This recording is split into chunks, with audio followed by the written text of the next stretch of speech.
What is going on, you guys? It's your boy King Sanders here, and we are back with another day of sports betting. This is going to be for Tuesday, August 2nd slate of MLB action. I'm super excited to dive into it. We do have a pretty good slate of MLB games on today. I think the first one starts around 3 p.m. Central Time, and the last one does start at like 9 p.m. Central Time because they do have a game on the West Coast. So it does start a little bit later, but we do have a really good slate overall, so I am excited to dive into it.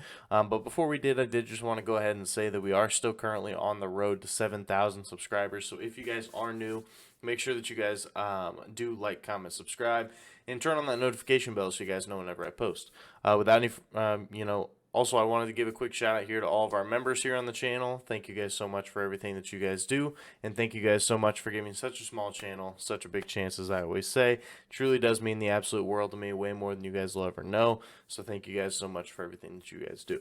So, without any further ado, we'll go ahead and do a quick recap from yesterday. It was very, very unfortunate. We did end up having the Diamondbacks and the Guardians no-run first inning, and that one actually ended up working out for us. So it was a little bit sweaty. I think that they did have a couple runners on, but it ended up working out for us.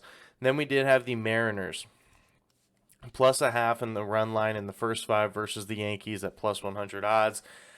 This, I feel like, truthfully, it wasn't an awful bet. Like I said, all the stats back it up, and anytime all the stats back it up, I'm perfectly fine with losing a bet that way. But the Yankees, they ended up hitting like a 3-run homer at some point to put them up 3-0, and after that the Mariners they had no offense, and especially with J-Rod out of the rotation, there was just absolutely nothing that they could really do, unfortunately. So we ended up going 1-1 on the day. I would have loved to be able to hit the plus odds, but it is what it is. I do have another plus odds play today, so just a little sneak peek for the future here soon. But without any further ado, let's go ahead and dive into today's plays. So our first play of the day, we're going to be taking the Diamondbacks plus a half here in the first five versus the Guardians at minus 140 odds. Now, I really do like this play. It is a little bit juiced, so if you guys wanted to parlay it kind of with with another run line or with another money line, anything that you guys might like for today, definitely go ahead and do it. But I do like this play quite a bit, and let me explain why. So first things first, Diamondbacks, they've been really solid here in the first five over the course of the entire season. They're 54 and 47 to the first five run line over the course of the entire season. The Guardians, they are 50 and 50, so they are literally 500 when it comes to their record in the first five run line. So Diamondbacks have been a little bit more profitable. Nothing too crazy, but they have been a little bit. But the Diamondbacks have been really solid in the first five coming out of the All-Star break. They are 8-2 in their last 10 when it comes to the first five run line, and they are 26 and 21 to the run line on the road in the first five. So they have seen a lot of success here in the first five, especially on the road. So I do think we see a little bit of value there. But what I really like is going to be this pitching matchup. Now, I think that it is going to be a very, very low-scoring game. We have two very great pitchers here on the mound. First things for the Diamondbacks, we do have Zach Gallen. He does have a 3.24 ERA over the course of the season and a 3.03 in his last five. So he has been very solid, but over his last five, he's been even better. So I do like that. And in Zach Gallen's last five starts, he has actually covered this exact run line in every single game. So hopefully he can push that little streak to 6. Now on the flip side of things, like I said, Cleveland, they're going to be pitching Tristan McKenzie. Tristan McKenzie has been very, very good as well. He has a 3.24 ERA over the course of the season. He's been very good. There's no way around that. But Zach Gallen is the 5th most profitable first five pitcher in the entire MLB with a record of 10, 3, and 6 to the money line straight up. So technically all those 6 pushes would count as wins. So truth be told, he would be 16 and 3 over the course of this exact run line. So I really do like that play. I think that it's going to be a very low scoring game. So that's why I do like it. Even if it is tied after 5, hey, we still end up winning that bet. So I really do like it. That's going to be our first play of the day. Diamondbacks plus a half here in the first five versus the Guardians at minus 140 odds. Now for our second play of the day, we're taking a plus value play. We're going to be riding with the Baltimore O's money line here versus Texas at plus 105 odds.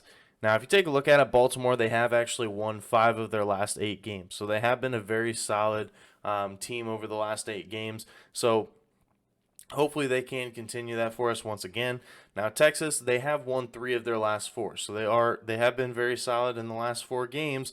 But if you look at it just before that, they got swept versus Seattle in a 3-game series. Then they did have a 3-game series versus Oakland. They only could pull off one of the wins versus Oakland, so they almost got swept versus Oakland.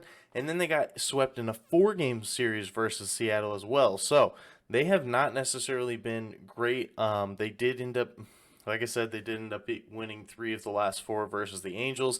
But the Angels have been kind of up and down all year, and there's not really too much that they can do about it. Also, Baltimore, they're a 500 team now, ladies and gentlemen. They're at 51-51. Baltimore is starting to trend in the right direction, and especially coming out of the All-Star break, hopefully they can continue that momentum that they did have building up. And Baltimore, following a loss, which they did just have to Cincinnati, they are 28-22 following a loss. So I think that does speak a lot of volume, excuse me. I think that following a loss, they're really good at bouncing back. So hopefully they can do that for us once again. They definitely have a good pitcher on the mound. Jordan Lyles for Baltimore does have a 4.56 ERA over the course of the season and a 4.1 in his last 5. So nothing too crazy, but it's definitely serviceable. And Baltimore, in his last 5 starts and Jordan Lyles' last 5 starts, Baltimore's actually won 4 of those games, so hopefully they can continue it. And he's pitched against some pretty good offenses as well, so I think that he can take down this Texas team for sure.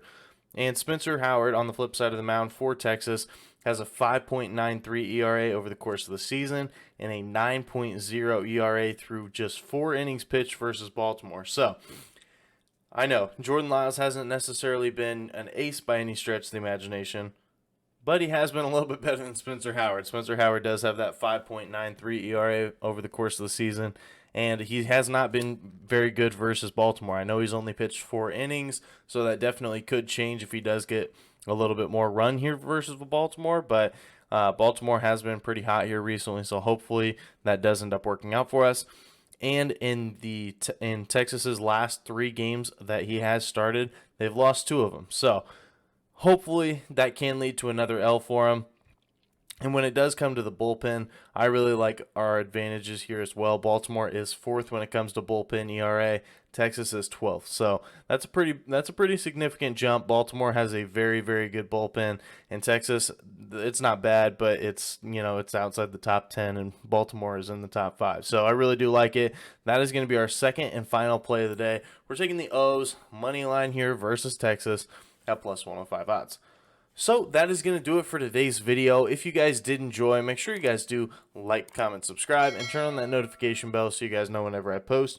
Like I said, we are still currently on the road to 7,000 subscribers, so make sure that you guys are subbed. But that's going to do it for me. This is King Sander signing out. Peace.